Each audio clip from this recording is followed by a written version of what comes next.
National parks exist to protect beauty, wildlife and cultural heritage. But what about those places on the outside? Can you tell when and why a national park ends? The line can be drawn by industry, by the remains of industry long departed, by lobbying, by towns, or by blurred definitions of land categories. I've always been curious about that. Who gets to define beauty and decide where nature should be prioritised? Does a system with such a clear in and out make sense against the backdrop of a nationwide, global nature crisis? What does the idea of a national park even mean to most people? What is a national park? Yeah. I don't fucking know, Evan. A place that's protected and it's like a kind of gold standard place. You take this protected area, protected region of the country, especially beautiful, is what I mean.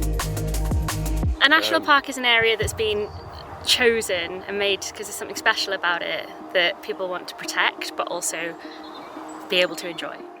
There's a lot of confusion, but protection is a recurring theme. In Wales's exploited hills and valleys, it's hard to understand why these protections have to draw a line at the quarry's edge or along the side of a slag heap.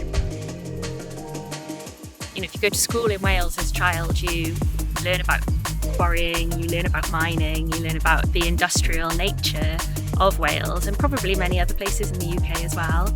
And lots of these places I would now consider the countryside. I don't feel like I'm going to an industrial place when I go to a quarry to climb, or even just where we are now, there's like grassy knolls that you can sit on and have a little picnic, which I hope we will. In Wales, we might be about to designate a new national park, but lots of people feel that a lot has been left out. At the same time, the wild and isolated Cambrian mountains are still lacking any protection at all, even as hundreds protest the lack of particular kinds of access in our already designated national parks. So then what? I'm not naive, not everywhere can have the same protections for nature. After all, we barely fund the parks we already have. But I think we should do more to blur the lines, protect more, create better access both inside and out.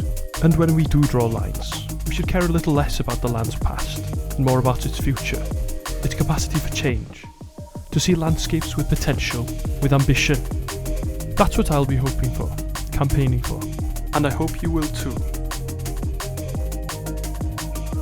This is not is it? Is this national park? Is it this private land? No. Jesus, national park's private as well. I mean, hiking, camping, walking, swimming, eating food on the grass with your friends, enjoying the sunshine. So do I think that we could have towns or cities in national parks? Would that work? I think we would have to change the definition of what a national park is and maybe bring it up to speed with what kind of the population of the UK, which is now largely urban, want out of going to nature. So given kind of inequalities of access to nature and access to land, could we, for example, have, in big cities, make it much easier and guaranteed for people living in these big cities to be able to access nature on their doorstep, which they currently might be gated from, whether that's kind of physical gating like private gardens inside cities, or that's kind of other barriers, for example, lack of transport or financial means. Great. What kind of question is that? I'm breaking the ice. Okay, yeah. I like it. It's nice.